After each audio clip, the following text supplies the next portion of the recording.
To be honest with you guys, my biggest problem that kills my productivity is procrastination. But obviously, it seems like it only appears at the beginning of a task. As an example, when I'm looking at a task after planning it out, there's this mental resistance inside my head that prevents me from getting into the task. But once I get over that mental resistance, I can get into that kind of flow state and work much more productive for a long period of time. But the problem here is to get over that mental resistance at the beginning, which is totally hard. But luckily, I'm not alone. There are so many people around the world who experience the same.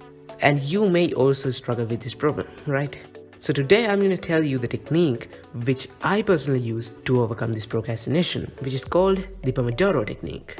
It is no surprise that you have heard this technique before, but in case you haven't, we are going to talk about how you can use this technique and also about additional ways to get advanced benefits from this technique.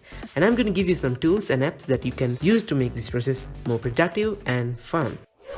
Starting from the first step, and that is to pick one particular task to work on, not a list of tasks, just one single task.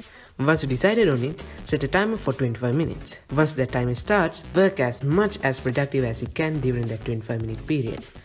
And importantly, if something comes into your mind as a distraction, write it on a piece of paper and save it for later. Lastly, once the timer goes off, you should take a 5-minute short break.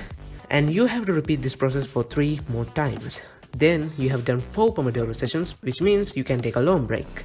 So if you feel like doing it again, you can start all over again from the step number 1. So this technique is incredibly easy, plus it is incredibly powerful. The why behind all of this is that once you start your work, it's staring at a bundle of things in your to-do list, and when you feel like there are tons of things to do today, then you naturally fall into that state of procrastination. But when you use the Pomodoro technique and focusing only one thing at a time, plus when you limit your work time for only 25 minutes, our brains don't feel like it is too much work, so it is just okay with that. So that's how this technique works. So there are some other ways that you can use to make this process more productive. And one way is to do experiments with the time intervals you use.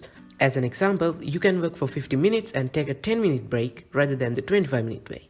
And one other option is to get everything you need for your study session, such as books, apps, pens, before you start. Plus, get rid of things that you don't want. But nothing is more important than using a timer for this process. So if you want to use a physical timer which looks exactly like a tomato, there is a one in the description that you can get for a couple of dollars, so check it out. But those who don't want to use a physical timer and those who want to use their phone as the timer, I have a much more productive app that you can use rather than using that time app in your phone. And that is the app called Tide. Tide is a fantastic app that you can use as your Pomodoro timer. Plus, it has some white noises that you can use for free. And the most advanced benefit you get from using Tide is that you can track your progress. You can track how much time you stay focused during the day. I will link that to you in the description, so definitely check out the description. So, as you're interested in using techniques to be productive in your work and studies, there's another technique called the Feynman technique that you should use to maximize your productivity.